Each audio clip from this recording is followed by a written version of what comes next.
আসসালামু আলাইকুম। আমি মামুন বিল্লাহ। আজকে আপনাদের সামনে একটি ভিন্ন বিষয় নিয়ে এসেছি। আমাদের সবারই দৈনন্দিন স্বার্থে আজকের বিষয়টি আমি আলোচনা করতে এসেছি। আসলে আমরা চাই সবাই একটি সুন্দর জীবন যাপন করতে। আমরা চাই আমাদের জীবনটা যেন স্বাচ্ছলভাবে চলুক। এজন্য আমাদেরকে অনেক কিছুই করতে হয়। আমাদের আর্থিক ব্যবস্থাপনা যদি সুন্দর না হয়, সেক্ষেত্রে আমাদেরকে অনেক ঝামেলার মধ্যে দিয়ে যেতে হয়। অনেক সময় আমরা ঋণগ্রস্ত হয়ে পড়ি, অথবা এমনটা চিন্তায় থাকে যে আমাদেরকে ঋণ করতে হবে। আর বাংলাদেশের এই সমাজে ঋণ আমাদের সাথে এমনভাবে লেগে গেছে যে এমন কোনো ফ্যামিলি খুঁজে পাওয়া যাবে না যারা ঋণের সাথে সম্পর্কিত নয়। আমি ঋণকে উৎসাহ দিচ্ছি না, বরং বলবো যে আপনারা ঋণ না করলেই ভালো।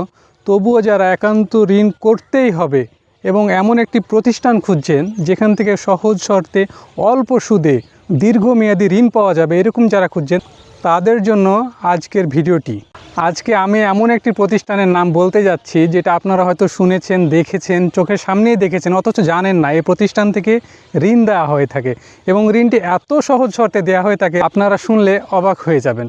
হ্যাঁ, সে প্রতিষ্ঠানটির নাম হচ্ছে বিসিক, বাংলাদেশ ক্ষুদ্র ও কুটির শিল্প কর্পোরেশন, বিসিক। বিসিকের বিভিন্ন মেয়াদি লোন স্কিম রয়েছে। বিসিক একটি সরকারি স্বায়ত্তশাসিত প্রতিষ্ঠান। এই প্রতিষ্ঠানটি দীর্ঘদিন যাবৎ এই ঋণের কাজ করে থাকে, কিন্তু আমাদের সমাজে এই সম্পর্কে কোনো জ্ঞান না থাকায় আমরা অনেকেই বিষয়টি জানি না। বিসিক অন্যান্য এনজিও বা সরকারি সংস্থা থেকে অনেক স্বল্প সুদে ঋণ দিয়ে থাকে। আমার অভিজ্ঞতা থেকে, আমিও এই প্রতিষ্ঠানের সাথে সম্পর্কিত, আমার অভিজ্ঞতা থেকে বলি, আপনারা যদি ঋণ গ্রহণ করতেই চান অবশ্যই বিসিকে একবার আসবেন। তথাপি আপনাদের সামান্য কিছু আমি তথ্য দিয়ে রাখি।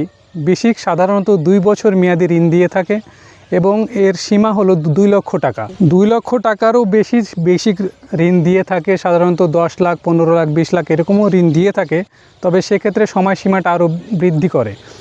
তো আজকের ভিডিওটি শুধুমাত্র এ পর্যন্তই। যদি আপনাদের এই ঋণ সম্পর্কে আরও জানার ইচ্ছা থাকে অবশ্যই ভিডিওর কমেন্টে গিয়ে লিখবেন, আমার চ্যানেলটি সাবস্ক্রাইব করবেন।